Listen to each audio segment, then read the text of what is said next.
Let me just begin by saying how very honored we are by your visit, all members of the delegation of the Nigerian Initiative for Development, for Economic Development. I think that we are indeed very grateful to you for taking time out of your very, very busy schedules in various places in America to be here with us.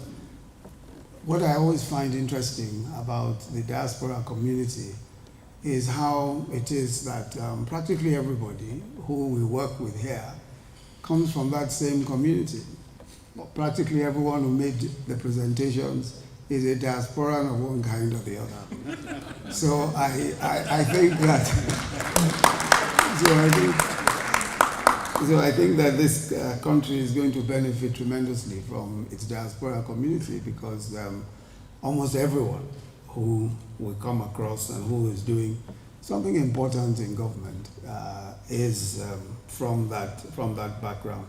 And it's important that that is the case, because I'm sure that we all appreciate, and there's nobody needs to repeat, that we live in a vastly different world community now than ever before.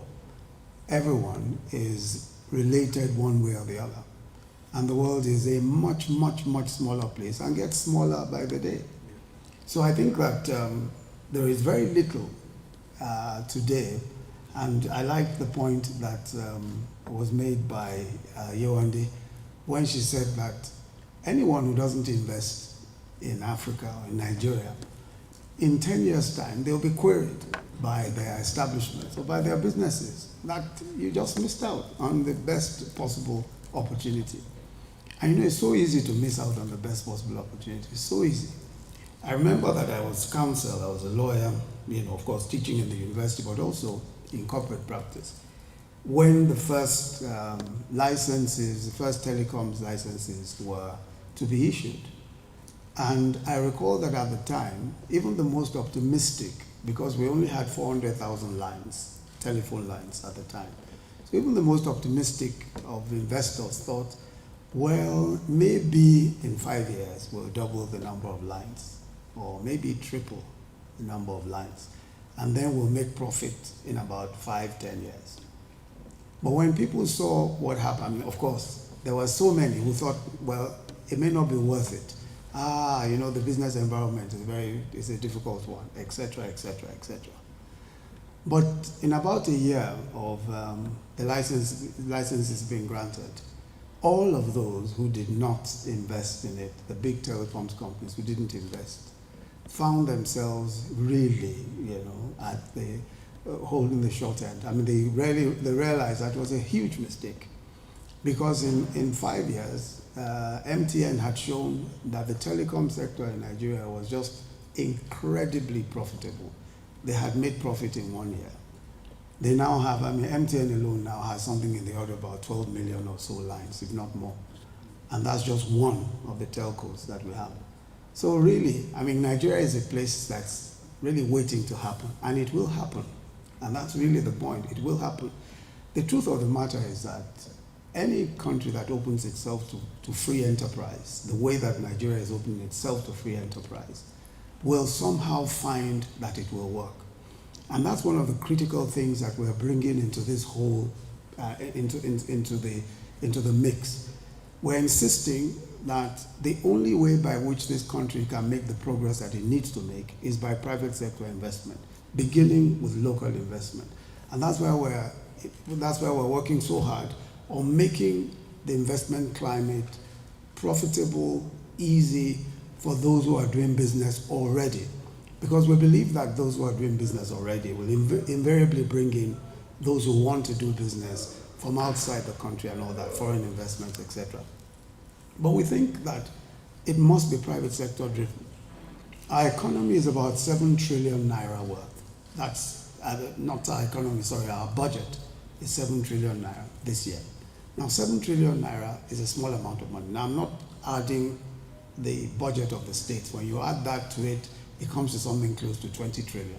But just looking at the federal budget, it's just 7 trillion. But we have private sector investments that challenge that size. For example, the largest refinery, single line refinery in the world, is a private sector investment, and it's going to be doing 650,000 barrels of oil every day. Now that refinery is purely private sector driven. Also, the largest fertilizer, single line fertilizer plant in the world is also being set up here. And all of these will be ready by the end of 2018, some early 2019. There are huge investments, private sector investments, that completely belie the size of the federal budget and belie everything else. So really, what we intend to do is to push private sector, and that's why we're doing everything we're doing. It's to ensure that the private sector can come in and invest. Look at the power sector, for example. The power sector is almost completely privatized, almost completely. But we've had difficulties because of tariffs, for example. I mean, many times you look at our power sector. We're doing something in the order, we have installed capacity of about 12,000 megawatts a day. But we're only able to put on the grid just under 5,000, a little over 4,000 megawatts. But we know that the potential is way beyond that, maybe 4 or 5 times that. But what do we need to do to ensure that we realize that potential? What we need to do is to make this profitable for the private sector. So we're working on the whole value chain, on trying to free up that value chain, beginning with working on tariffs, and then looking at how at the moment we have problems with liquidity in the value chain, and we're addressing that. There's a massive payment assurance scheme of over 701 billion that we're trying to infuse into the power value chain to free up that value chain. Once we're able to do that, and we address the issue of tariffs, we open it up again. And then people can come in, and the big investors can come in and invest in power. This is a country of 180 million people. And in another 10 years' time, we'll probably be about the 6th or 7th largest country in the world. There is no way we're not going to need power. Whether it is off-grid power or on-grid power, power is required by everyone. We have a major power deficit. So we're going to open up that power sector, and people are going to, and anyone who invests in the power sector will definitely make money, no question.